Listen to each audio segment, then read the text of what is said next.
Guerra dos Sentidos.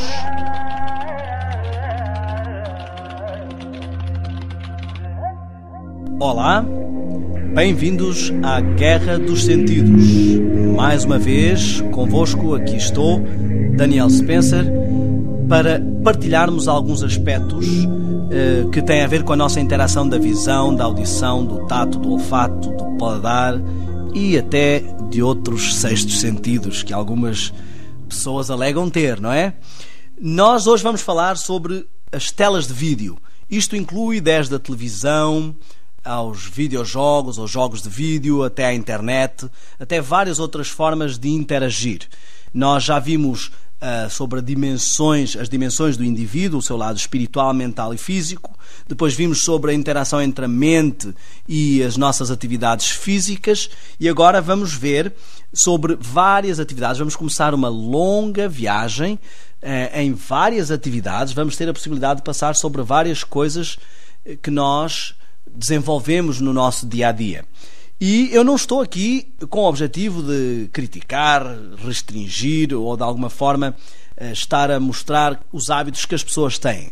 E gostaria de começar a dizer que eu sou apaixonado por tudo que tem a ver com comunicação, essa realmente é a minha área, e sou apaixonado por televisão, já dirigi um canal de televisão durante 3 anos e meio, eu estava a estudar cinema e TV, e sempre estive relacionado com tudo que tem a ver com comunicação. Então eu não estou a falar de coisas de que não gosto. Sempre me considerei um cinéfilo e muito apaixonado por tudo que tem a ver com as produções de vídeo, e o que estamos a falar é no sentido de ajudar as pessoas a entenderem como se podem precaver de algumas coisas que possam estar a ter um outro efeito paralelo na sua vida. A televisão foi algo que revolucionou o mundo. Nos anos 80, o americano médio estava assistindo cerca de 7 horas de televisão por dia. Isto é quase um horário de trabalho. Uma média de 25 a 30 horas semanais faz com que por volta dos 18 anos os adolescentes tenham assistido cerca de 15 mil horas de televisão. Em contrapartida, em média terão passado apenas 11 mil horas na sala de aula, o que faz com que a televisão esteja a educar a sociedade muito mais do que propriamente a escola, em muitos casos. Isto tem um efeito sobre a nossa vida. Eu vou citar aqui um texto de uma doutorada da Universidade do Minho, a doutora Felisbela Lopes, que ela diz: é sobretudo através do olhar e do ouvido que acedemos àquilo que a televisão transmite, mas é igualmente no imaginário de cada um que os sentidos e os significados da imagem e do discurso televisivo acontecem. Não pode haver nestes dois atos uma contraposição, mas uma continuidade. Então nós vemos que não podemos separar as emoções que sentimos ao assistir televisão daquilo que isso pode estar a causar ou da interação que isso pode estar a ter com o nosso lado intelectual, com a dinâmica da nossa vida. Eu queria também falar sobre as experiências de Mulholland, um professor de Fisiologia, do Laboratório de Fisiologia nos Estados Unidos, que durante os anos 70 fez várias experiências. Uma das mais destacadas foi com um grupo de 10 crianças ligadas ao eletroencefalógrafo enquanto assistiam ao seu programa preferido de televisão. E o eletroencefalógrafo não registrou ondas beta, que indicariam uma resposta ativa, como quando lemos ou conversamos, mas sim lentas ondas alfa, idênticas às produzidas em estado de coma ou transe. Nomeadamente, após 2 ou 3 minutos, estas crianças se reclinavam para trás e geravam apenas ondas cerebrais alfa. Isto indica que essas crianças não estavam a ter uma interação proativa, intelectualmente falando, apesar de estar o seu lado físico às vezes bem ativado. Poderiam estar a assistir a um filme ou a um programa que causasse adrenalina, emoções de vária ordem, mas o seu cérebro não estava em grande atividade. Outra experiência muito interessante é do professor Barry Hazelton, da Universidade de Harvard.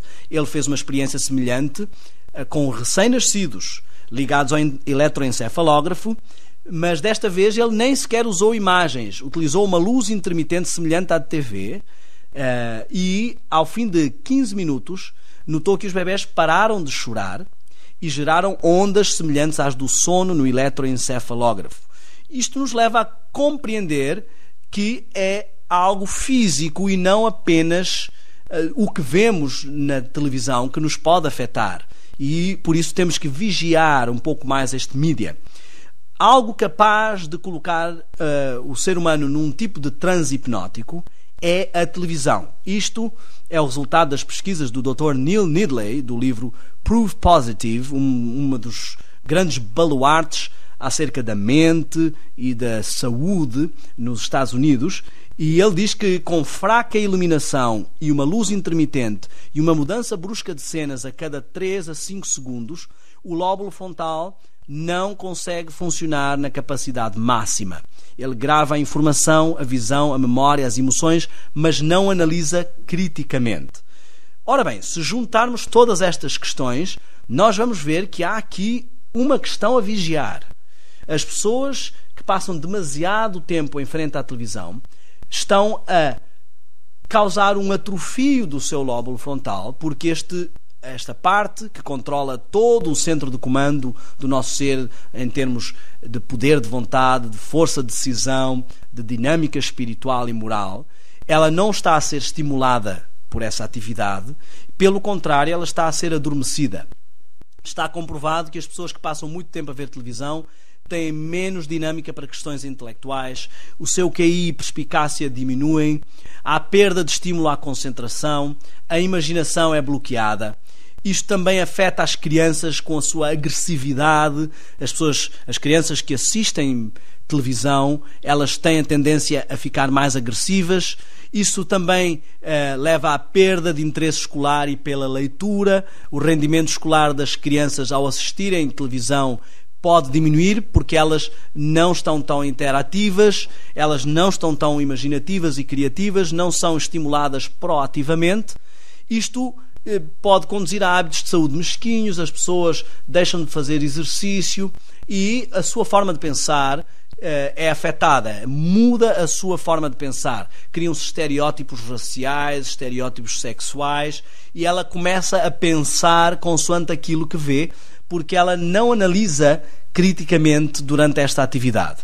É por isso que nós gostamos tanto de estar em frente à televisão, porque ela causa uma espécie de relaxamento mental e ficamos com uma sensação agradável enquanto desenvolvemos esta atividade.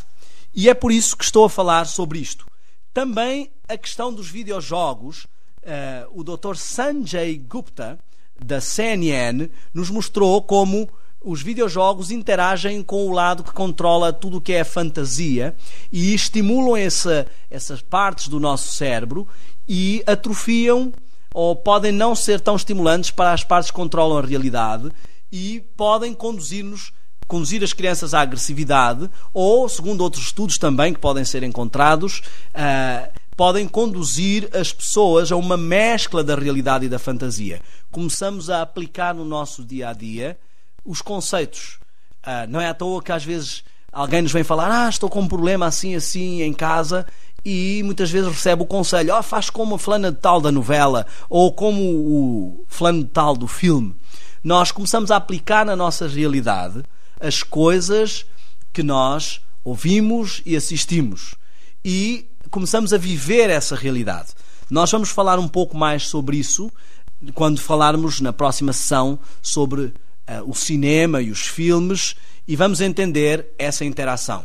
Neste campo também podemos aplicar a internet. Esse é o motivo porque muitas pessoas conseguem ficar horas, noites inteiras na internet. Então, todos esses mídias de tela com luz intermitente, por muito que seja bom o conteúdo, devem ser vigiados por causa da perda de interação e dinâmica que podem causar nos outros aspectos da nossa vida. Muito obrigado mais uma vez pela sua presença aqui na Guerra dos Sentidos e até à próxima sessão.